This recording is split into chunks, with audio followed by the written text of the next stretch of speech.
네, 2023년 11월 마지막 주 뉴스 리딩 시작하겠습니다.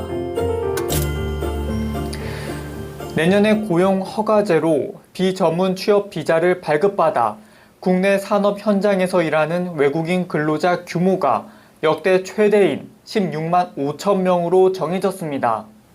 업종별로는 제조업이 9만 5천 명으로 가장 많고 이어 농축산업 1만 6천 명, 서비스업 1만 3천 명, 어업 1만 명 순입니다. 정부는 비전문 취업비자 발급 범위도 농축산업과 어업, 제조업, 건설업, 일부 서비스업에서 내년에는 음식점업, 광업, 임업까지 확대하기로 했습니다. 이르면 2025년부터 ATV로 불리는 4륜형 오토바이에도 물건을 싣고 다닐 수 있게 됩니다. 국토교통부는 국토교통규제개혁위원회 논의를 거쳐 39건의 규제를 발굴해 개선하기로 했다고 밝혔습니다. 경로당과 어린이집 등에 가스레인지 설치 및 교체를 2종 가스시설 시공업체에도 허용해 비용을 2만 원에서 3만 원으로 낮추기로 했습니다. 또 공공지원 민간임대 주택에 청년 특별 공급으로 당첨됐을 경우 임대차 계약 후 결혼해도 입주와 재계약이 가능하도록 바꾸기로 했습니다. 럼피스킹 중앙사고수습본부는 전국 소농장의 소 반출입 제한을 해제했습니다. 이에 따라 백신 접종 후 3주가 지난 소를 이동하려면 농장주가 관할시 군에 신고하고 가축 방역관에게 임상검사를 받으면 됩니다. 중수본은 최근 럼피스킨 발생이 감소세에 있고 겨울철을 맞아 병을 매개하는 흡혈곤충의 활동성과 밀도가 낮아지는 점 등을 고려했다고 밝혔습니다. 국토교통부가 10곳의 자율주행차 시범운행지구를 새로 지정하며 전국 모든 시도에서 시범운행지구를 운영하겠다는 목표를 조기 달성했습니다. 국토부는 자율주행차 7개 시도 내 10곳의 자율주행차 시범운행 지구를 신규 지정했다고 밝혔습니다. 신규 지구는 경기 안양, 인천 구월, 송도, 영종, 국제공항, 울산, 대구 동성로, 경북 경주, 경남 사천, 전남 해남 등입니다. 경기 판교와 강원 강릉 등 기존 시범운행지구 5곳은 노선이 변경, 확장됐습니다. 앞으로 항공기에 타면 함부로 비상문을 열어서는 안 된다는 내용의 안내방송을 듣게 됩니다. 지난 5월 착륙 중이던 아시아나항공 여객기에서 발생한 개문비행 사건과 같은 비상문 임의 조작에 따른 항공안전 위협 상황을 방지하기 위해서입니다. 국토교통부는 이런 내용을 포함한 항공운송 사업자의 항공기 내 보안요원 등 운영지침 일부 개정 규칙안을 다음 달 14일까지 행정 예고합니다. 버스 이용객들과 보행 인구가 몰려 혼잡했던 서울 지하철 2호선 강남역의 중앙버스 정류소 뒤쪽 횡단보도가 지난 25일부터 개통됐습니다. 서울시는 출퇴근 시간대 강남역 중앙버스 정류소에서 빚어지는 인파 밀집을 해소하기 위해 정류소 뒤편에 횡단보도를 추가로 설치해 운영 중이라고 밝혔습니다. 이번 횡단보도 신설로 중앙버스 정류소에서 강남역 지하철역 출입구까지 거리가 최대 200m 줄어들었고 가로변 광역버스 정류소와 환승거리도 160m 가까이 단축됐습니다. 분당과 일산 등 1기 신도시를 비롯한 노후계획 도시 재정비를 위한 특별 법안이 국회 국토교통위원회 국토법안소위원회를 통과했습니다.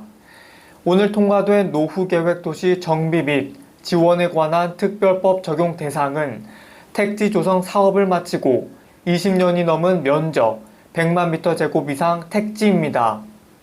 적용 가능한 지역은 1기 신도시를 포함한 전국 51곳, 주택 103만 가구로 법이 최종 통과되면 안전진단 규제 완화와 용적률 상향, 리모델링 규제 완화 등의 혜택을 받게 됩니다. 질병관리청은 코로나19 오미크론 하위 변이 바이러스에 대응하기 위해 개발한 노바백스 제약사의 백신 약 50만 회분을 국내에 도입한다고 밝혔습니다. 고위험군을 포함한 12세 이상 모든 국민이 접종 대상이며 사전 예약 없이 전국 위탁의료 기관과 보건소에 방문해 백신을 맞을 수 있습니다. 사전 예약은 질병청 코로나19 예방접종 사전 예약 시스템에서 할 수 있고 자세한 사항은 코로나19 예방접종 누리집에서 확인할 수 있습니다. 삼성문화재단은 국외소재문화재재단과 협력해 해외에 있는 한국문화유산의 보존과 복원을 지원하는 사업을 시작한다고 밝혔습니다. 그 첫 사업으로 리움미술관 보존연구실은 미국 피바디 에섹스 박물관이 소장한 평안감사 향연도를 약 16개월간 보존 처리할 예정입니다. 19세기 전반 작품으로 추정되는 평안감사 향연도는 평안도에서 열린 과거 시험, 도과의 급제자들을 위해 평안감사가 베푼 잔치 모습을 비단에 그린 팔폭 병풍으로 현재는 각각 떨어져 낱장으로 분리되어 있습니다. 내년도 초등학교 입학생 대상 예비 소집이 시작됩니다. 예비 소집은 아동의 소재나 안전을 면밀히 파악하기 위해 대면을 원칙으로 시행됩니다. 예비 소집 일정은 지역별과 학교별로 다르기 때문에 보호자는 취약 통지서 내용과 학교별 안내사항을 확인하고 취약 통지서를 소지한 채 자녀와 함께 예비 소집에 참여해야 합니다. 예비 소집에 참석하지 않을 경우 학교와 지자체가 유선 연락하거나 가정 방문 등을 활용해 아동의 소재 및 안전을 확인할 계획이며 필요한 경우 관할 경찰서에 수사도 의뢰합니다. 경찰청은 연말 연시를 맞아 내일부터 내년 1월 31일까지 음주운전 집중 단속에 나섭니다. 음주운전 교통 사망 사고가 가장 자주 발생하는 목요일에는 경찰청이 전국 일제 단속을 벌이고 시도경찰청은 주 2회 이상 단속에 나서는 등 음주운전 위험 지역을 중심으로 시간과 장소를 바꿔가며 단속하겠다고 경찰은 밝혔습니다. 질병관리청이 각막 내피세포에 문제가 생겨 각막에 반복적으로 부종과 심한 통증을 동반하는 질환인 푹스디스트로피 등을 포함해 83개 질환을 국가관리 대상 희귀 질환으로 신규 지정했다고 밝혔습니다. 희귀 질환이란 환자가 2만 명 아래거나 진단이 어려워 환자 수를 알 수 없는 질환입니다. 정부는 희귀질환 관리법에 따라 매년 국가관리 대상 희소질환을 확대하고 있습니다. 정부는 유전자 검사 비용을 지원하는 희귀질환 진단 지원 사업에 이번에 신규 지정된 희귀질환을 포함시켜 희귀질환자가 적기에 치료받을 수 있도록 할 예정입니다.